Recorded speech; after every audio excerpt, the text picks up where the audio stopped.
So I've been using the Steam Deck OLED for almost a year now. And before that, I had the original LCD model.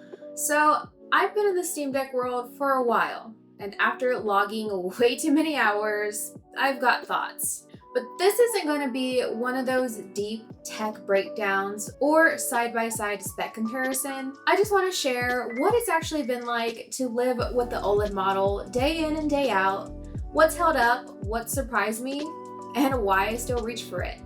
If you've been wondering if the Steam Deck OLED is still worth it in 2025, or if you're just curious how it fits into someone's everyday gaming routine, stick around. So let's talk about how I use the Steam Deck because it's definitely changed over time. I wouldn't say I play it every single day, but when I get hooked on a game, it's game over. I'll be on it daily, sometimes for hours, and everything else on my to-do list suddenly becomes optional. Then there are weeks where I don't touch it at all. But the nice thing is it's always there waiting, and because of how the deck works, I can just pick right up where I left off. Most of the time I'm playing handheld while lounging on the couch. It's just super chill. Every now and then I'll play in bed, but not often. Lately though, I've actually been using it docked to my TV a lot more, especially for cozy games. It feels a little more relaxed and I can just lean back with the controller and just play. So let's talk games. I play a lot of cozy stuff on my Steam Deck like House Flipper, Coral Island, and Cat Cafe Manager. Those are my comfort zone. They're perfect when I just want to chill on the couch and unwind. But I do branch out.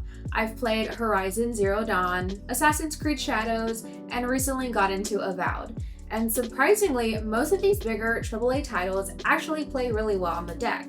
Now, I'll be honest, some newer games can be hit or miss depending on optimization. For example, when I first tried Avowed through Steam, it didn't run great. But then I set up Xbox Cloud Gaming on the deck and it ran way smoother, even if it was locked at 30 FPS. For a game like that, it honestly just feels fine. It's not a native feature. You do have to go through a little workaround to get Xbox Cloud Gaming installed.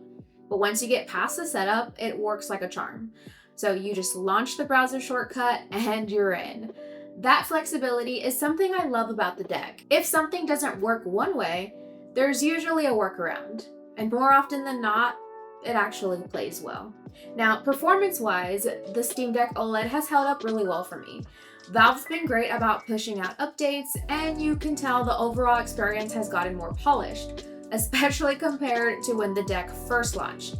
Most of the time, I don't have any real issues. It really just depends on the game. But I love that it feels like Valve is still actively improving things instead of just moving on. I've also added some light customization. I've installed BenQ Loader, which gives you access to plugins and little tweaks that make the experience even better. I wouldn't say it's super technical. Once it's set up, it's really straightforward. And of course, I mentioned earlier, I installed Xbox Cloud Gaming. That setup takes a little more effort. It's not something you can just download and go, but once it's up and running, it feels super integrated. It's like adding extra value to the deck without needing extra hardware. Kind of reminds me why I enjoy the Steam Deck so much.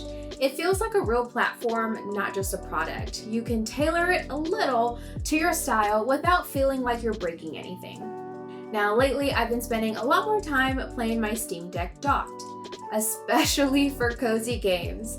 I love just lounging on the couch with a controller, playing something like Coral Island or House Flipper on the TV. I mean, it's a really relaxing setup, and it makes the whole experience feel a lot more like using a console. And I've actually only recently started docking my Steam Deck, but it has become one of my favorite ways to play. I've been using the BenQ GR10 mobile docking station, which they did send over for me to test out. Now, this video is not sponsored. They just wanted to know what I thought. And overall, the setup is really simple. I just plug in the USB-C from the Steam Deck into the GR10, connect HDMI to the TV, and power it up. I personally use a wireless Xbox controller, so I don't need to plug in a dongle, and I just pair it and go.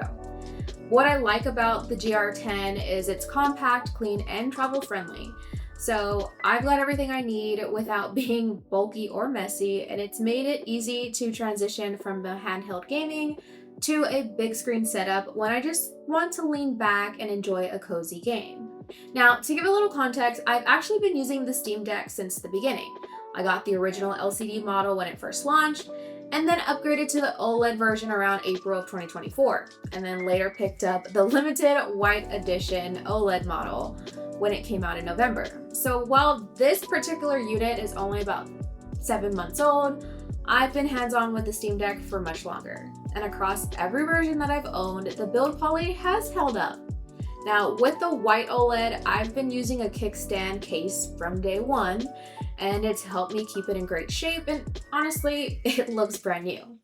Now, I did not opt for a screen protector on this one, but I did on the original OLED. That one had the etch gloss as well, and I added a glossy screen protector to make the screen pop a little more.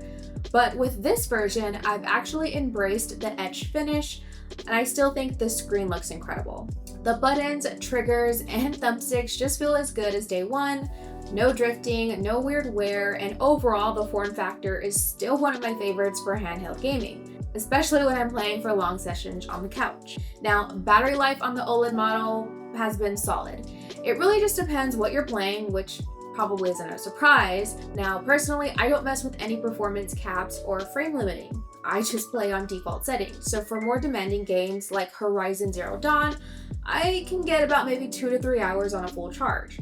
Now, for lighter indie games or cozy titles like Hades or House Flipper, I can get 4, maybe 5 hours, which honestly feels pretty fair for a handheld this powerful. And when I'm docked, obviously I don't even think about battery life because it's plugged in the whole time.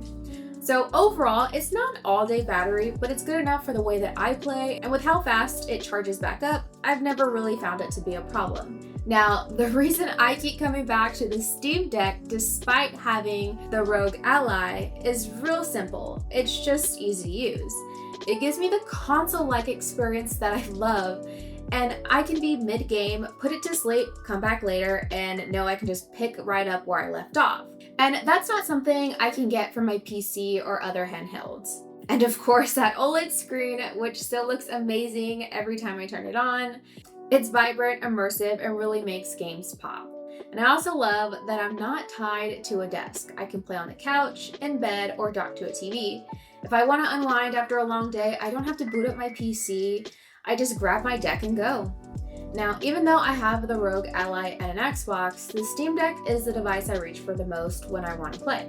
And honestly, if mine broke today, I'd order another one immediately. So, is the Steam Deck OLED still worth it in 2025? Well, honestly, I think so, especially if you're a gaming enthusiast or someone who wants to get into PC gaming, but you're not quite ready to invest in a full desktop setup. Yeah, the hardware's getting a little older. The OLED model gives us some nice upgrades with the screen and battery, but under the hood, more or less it's the same. We have the same processor, RAM is a little bit faster, but not much has changed from when the original deck launched in 2022. Now that means some of the newer AAA games might not run well out of the gate, especially if they aren't well optimized, but the library is still massive and Valve is clearly committed to supporting this thing. Now, if there's a Steam Deck 2, I'd love to see better performance with a faster chip, but even now, the version still handles the majority of what I want to play.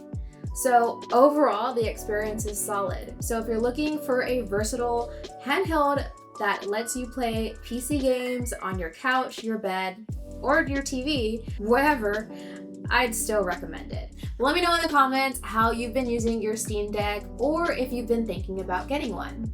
But thanks for watching. Don't forget to like, subscribe for more tech-related content, and I'll see you in the next one.